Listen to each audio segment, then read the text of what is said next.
Welcome to EPG Pathshala. Myself, Professor Mini Sheth at the Department of Foods and Nutrition, Faculty of Family and Community Sciences, the Maharaja Sayajirao University of Baroda. I shall be presenting a talk on nutrition during adulthood. After going through this module, you will be able to understand the heterogeneous adulthood and varied nutrition needs, and also about the implications of lifestyle on health and diseases. Nutrition during adulthood mainly focuses on the most heterogeneous age group, that is the adulthood, and the age group varies from 18 to 60 years, having various categories such as the young adults, adults and the older adults. An array of evidences indicate that it is the adulthood that decides the quality of life and life expectancy. If early prevention is the goal and nutrition is the key factor, the outcome naturally improves. Research has been indicating that a positive change at any stage and lifestyle modifications can make a change in the total health and wellness. Adults are often the prime targets of health and nutritional professionals. They are, however, most vulnerable to misinformation and misguidance based on false promises and quick fixes. It is therefore very important to approach these people with strategies and guidance that fit in their needs of health and fitness and feasibility of implementing the same. The nutritional professionals should be updated with all the current researches and recommendations while potentially motivating the clients towards their feasibility. In an internet savvy world, where all the information, misfortune is available at fingertips, this becomes even more a challenge. It has been observed that adults who seek nutrition knowledge and positive lifestyle change the face certain barriers like time, apparent mixed messages, lack of willpower, and identifying the efficacy of messages. Consumers generally want to know what to eat rather than what to avoid.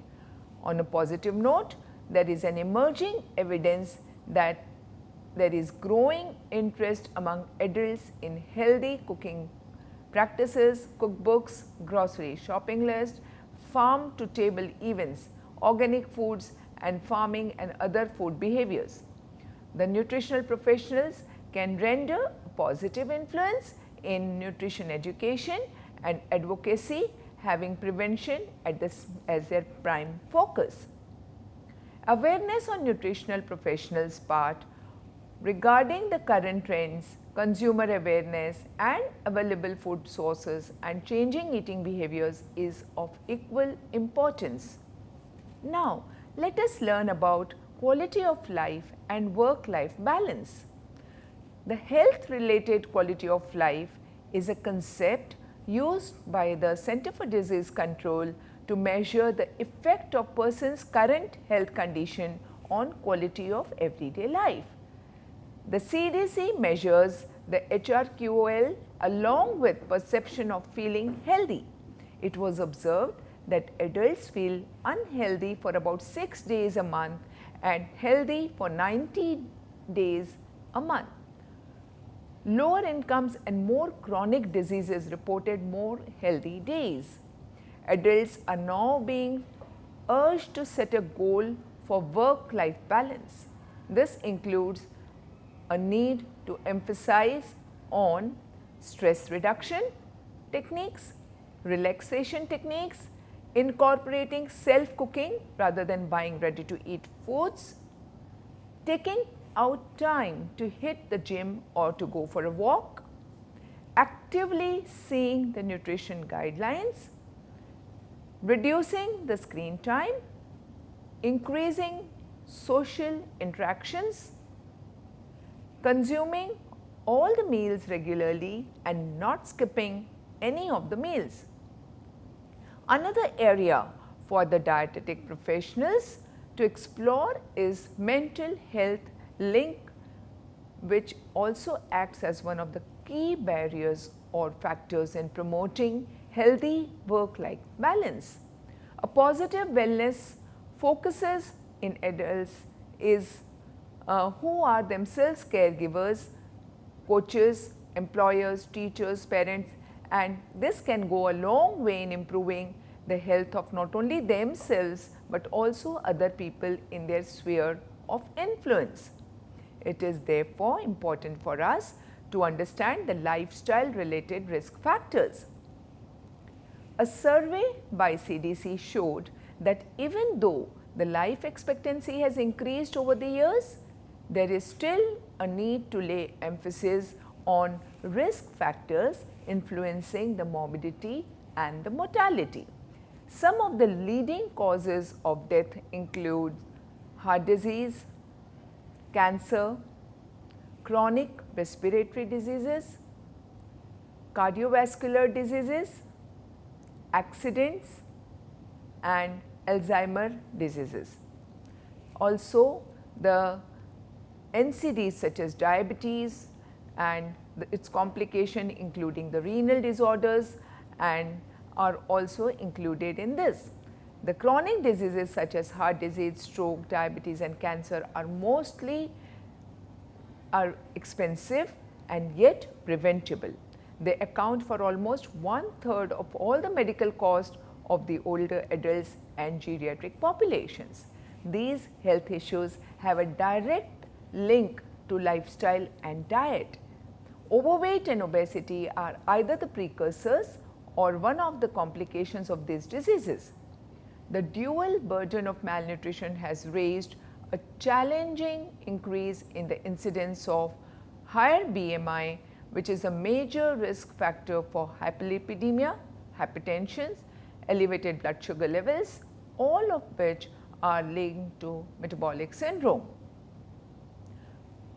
Understanding women's health is also a very important issue as it undergoes a significant change right from the reproductive years till the old age. This is mostly related to hormonal shifts during the menstrual cycle, conception and breastfeeding. Breastfeeding helps control weight, reduces the risk of certain cancers, improves bone health and lowers the risk of diabetes. Women's reproductive health is mainly affected by estrogen and progesterone. With menses, a complex set of mental and physical symptoms occur, commonly termed as premenstrual syndromes, and this causes a general discomfort, pain, sweating, depression, anxiety and cramps. There is no individual cause or intervention currently identified for premenstrual symptoms. However, it has been observed that there are neurotransmitters, synthetic defects, hormonal imbalances, low levels of certain nutrients such as vitamin B6, calcium, etc. that can influence this. A diet high in simple carbs and sodium has also been implicated for the temporary period, but efficacy is not yet established. A greater emphasis is laid on the consumption of complex carbohydrates like whole grains, fruits, vegetables, low-fat dairy products, soy proteins and lean meats, which may help to alleviate the premenstrual symptoms. Various relaxation techniques and exercises are also recommended for the pain relief.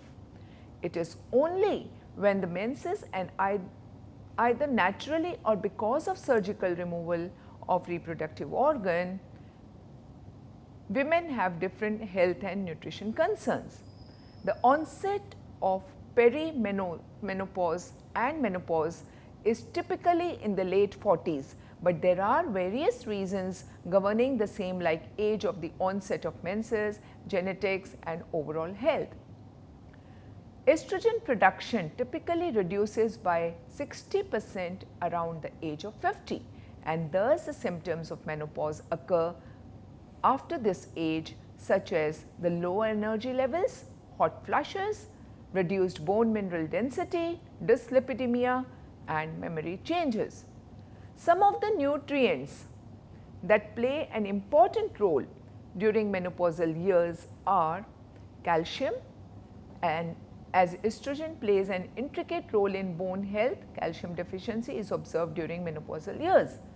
Women experience their greatest bone depletion in the initial 5 years following menopause. The food sources rich in calcium include milk, milk products, sesame seeds, spinach, mustard, greens, tofu, yogurt, beans, and so on. The other nutrients important for bone health include magnesium and vitamin K. Vitamin D is also a very important nutrient. The skin is also drier after menopause and does not process vitamin D obtained through the sunlight as efficiently as it used to.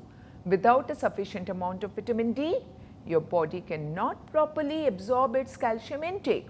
Vitamin D intake thus helps with mood disorders, autoimmune problems, and prevention of certain cancers, in addition to keeping the bones healthy. The best solution for adequate vitamin D is exposure to sunlight between 11 a.m. and 4 p.m. for 20 minutes.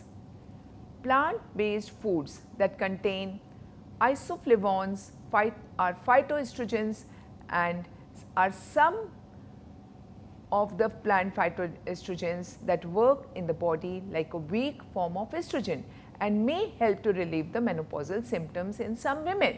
Some of their effects include lowering cholesterol levels, relieving hot flushes, and night sweats.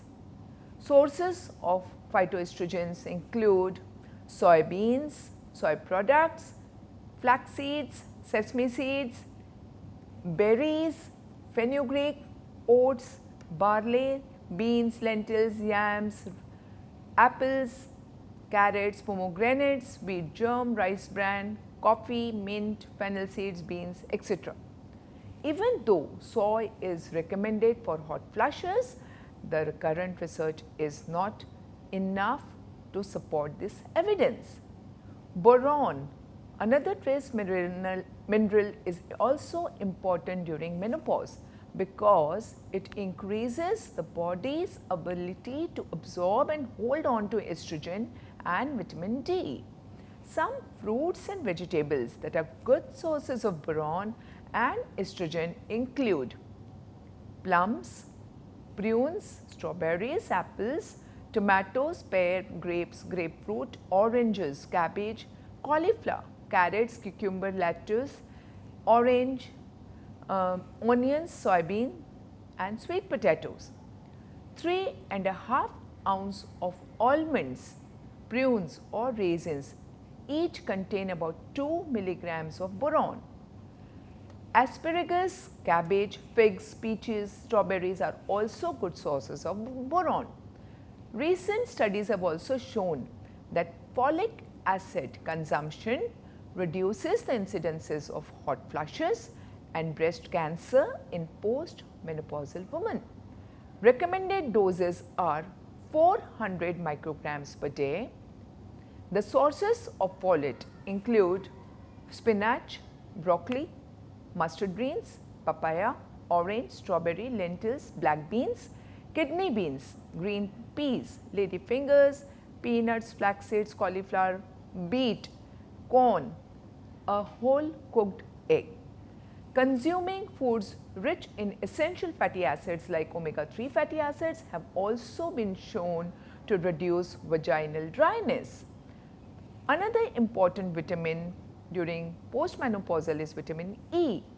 It is important as many clinical studies have shown its effect on reducing hot flushes.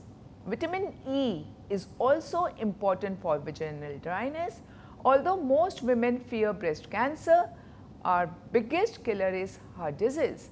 Vitamin E is a potential antioxidant and it protects our heart and reduces atherosclerosis risk.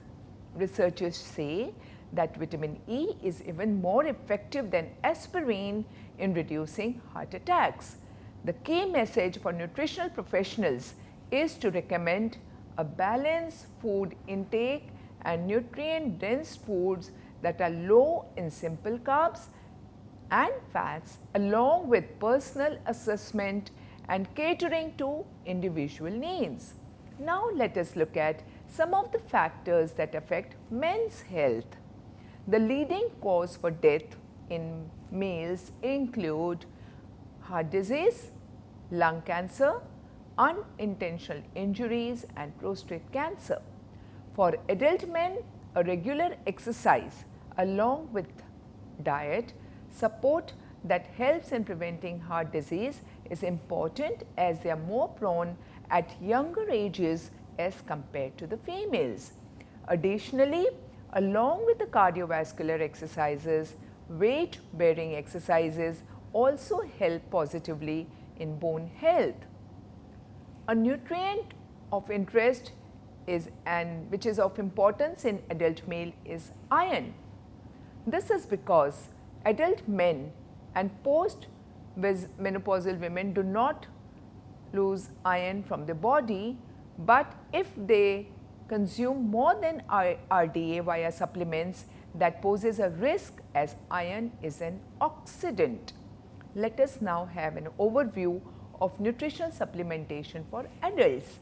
The best nutritional strategy to promote optimal health while reducing the health risk factors for various diseases is a diet that is rich in nutrient-dense foods.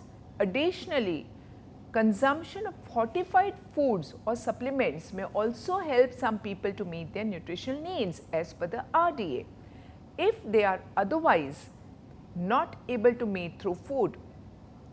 Generally, supplements in the form of capsules, tablets or powders are most commonly available for nutrients such as vitamins, minerals, fiber and protein.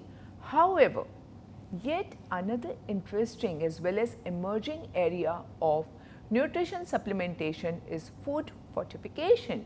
In the recent times, fortified foods are easily available in the markets such as vitamin fortified cooking oils, probiotics, added dairy foods, fiber fortified cookies, etc.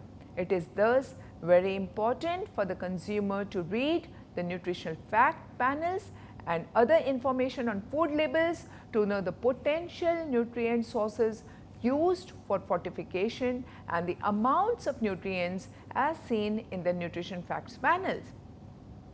These fortified foods become useful for several vulnerable groups who are not able to meet their nutritional needs, such as the chronically ill patients, alcoholics, drug abusers, pregnant females, food insecurity, illness recovery or deliberate food nutrient restrictions.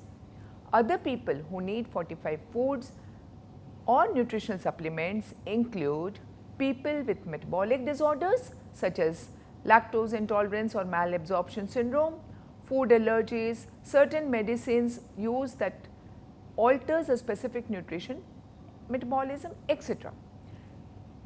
Now let us look at the importance of functional foods for adults. First of all, let us understand what are functional foods. Functional foods are those having benefits beyond their nutritive value. They include the foods that can be whole, enriched, fortified or enhanced by other additives. They exhibit a potential benefit only when consumed on a regular basis in given amounts. Adults are often interested in attaining and maintaining a healthy lifestyle and thus prefer foods that have additional health benefits in addition to the original quality of the food product. The desire for lesser calories and having additional nutrient benefits is an important factor in driving the functional food market.